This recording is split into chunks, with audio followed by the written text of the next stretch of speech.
आप उसकी कंप्लेंट कीजिए। मोहम्मद हक साहब, मैं यही तो पूछ रही हूँ ना कि जब इस तरह का बयान अगर मेरी पार्टी का मुखिया सिटिंग चीफ मिनिस्टर देगा, तो काडर में जो नीचे बैठे तबके का है, जो ज्यादा अग्रेसिव होता है, जो उतना मैच्योर नहीं होता, और बंगाल का तो इतिहास, इसमें कोई डिनाइल नहीं है कि दशकों का इतिहास है रक्त रंजित राजनीति का, पॉलिटिकल हिंसा goes hand in hand in Bengal. तो फिर जरा बता दीजिए ना कि जब मुख्यमंत्री ऐसा बयान देगी तो फिर वो हार स्वीकार नहीं करेंगे तो काडर क्या करेगा? वो तो उत्पात मचाएगा ही ना। देखिए, इसीलिए मैं फिर से दोबारा बोल रहा हूं कि हमारी नेत्री ने साफ लफ्जों में कहा, और मैं भी कह रहा हूं कि हमारी लड़ाई भारतीय जनता पार्टी से नहीं है।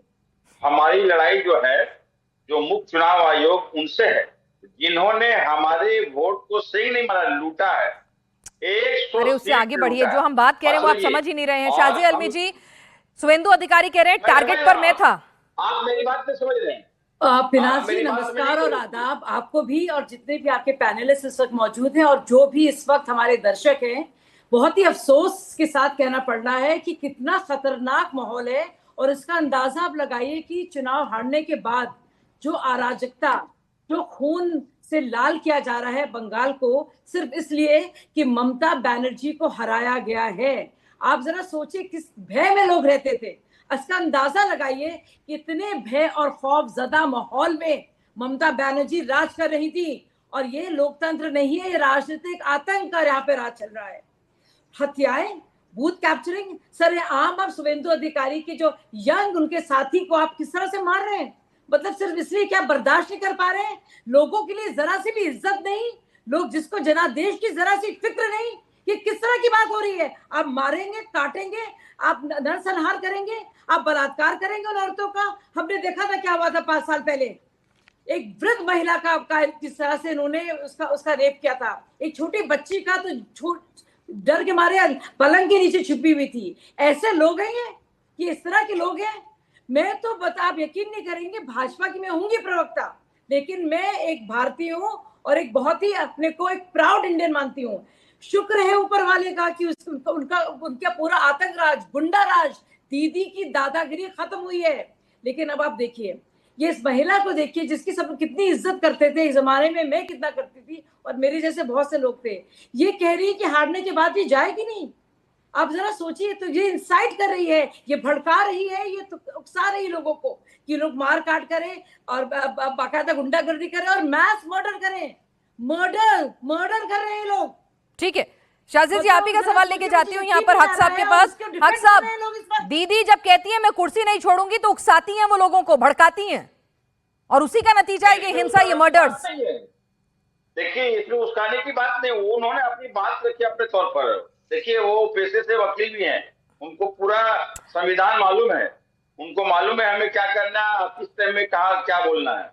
तो वो सोच समझ के बोल रही है, वो इस हिसाब का नहीं बोल रही है वो। ठीक है सब्यसाची चैटर्जी जी, के बोल रही है बंगाल की राजनीति गवाह है दशकों से कि वहां पर तो परिपाटी चली आई है, बंदूक, हत्या, हिंसा, बमबाजी। बंगाल का केवल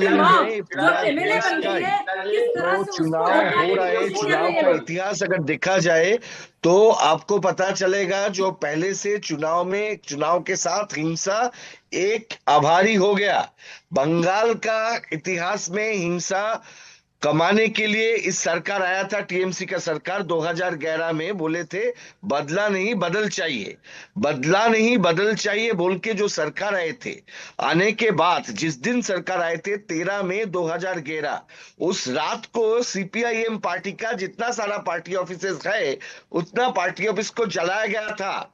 सीपीआईएम का कितने सारे कैडर को हत्या किया गया था इस बंगाल में ममता बनर्जी के निर्देश पर। इतना दिन का है, नहीं सत्ता में आई थी तब हिंसा की थी, अब सत्ता से बाहर हो रही है ममता तो भी हिंसा हो रही है। भाई सत्ता में आई थी तब हिंसा हुई, लेकिन सत्ता बदल रही है, लेकिन सत्ता में बैठने वाली जो राजनीतिक है वो अगर सत्ता छोड़ना नहीं चाहेंगे तो हिंसा तो होगा। एक बात यही है।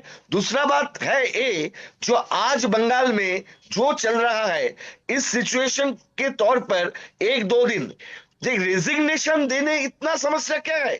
जनता आपको रिजेक्ट किया, अगर इतना बोलने वाला बात था, आप सुप्रीम कोर्ट में गए थे, आपने चुनाव को मान लिया था चुनाव आयोग के खिलाफ। आज टीएमसी का मेरा दोस्त बोल रहे चुनाव आयोग के खिलाफ उनका लड़ाई था, ठीक है लड़ाई, आप लड़ाई क्यों नहीं उस समय, आप क्यों नहीं बोले ठीक है। सुप्रीम कोर्ट में? सब्यसाची जब 27 लाख चैटर्जी जी, लोगों को यानी निकाल कर दीदी चुनाव एक हो तरह रहा से था। आप भी इस बात से इत्तेफाक रखते हैं कि दीदी का ये कहना कि मैं इस्तीफा नहीं दूंगी, मैं चुनाव नहीं हारी हूं, ये एक तरह से अपने काडर को इंस्टिगेट करना है हिंसा के लिए? एकदम एकदम बिल्कुल एकदम ठीक है। एकदम। और बंगाल में मैडम। इतना सारे हिंसा का परिस्थिति अगर रहेगा, हक साहब, आज तक तो जिम्मेदारी निभाएं, मैच्योरिटी दिखाएं, 15 साल सत्ता में रहिए, आराम से कुर्सी छोड़ दें। इस तरह से रक्त रंजित राजनीति ना करें, माहौल बिगाड़ने की कोशिश ना करें, क्योंकि फिर 9 तारीख के बाद जब नई सरकार आएगी और वो कार्रवाई करेगी तो आप कहेंगे बदला ले रहे हैं, टारगेट कर रहे हैं। देखिए त्यागी जी, बात यही हमारी है नेत्री जो ये भी बात बंगाल में कही जो है चल रहा कि चुनाव में धांधली की गई है। अरे सर, हो गया चुनाव में धांधली, आप दोबारा आप शिकायत दर्ज कराइए, लेकिन इस कुर्सी तो छोड़िए। मर्डर करेंगे आप, लोगों के हत्याएं करेंगे आप लोग, कातिलाना हमले करेंगे आप, ये करेंगे आप। इसके पास कोई ये इसका एविडेंस है कोई आपके पास?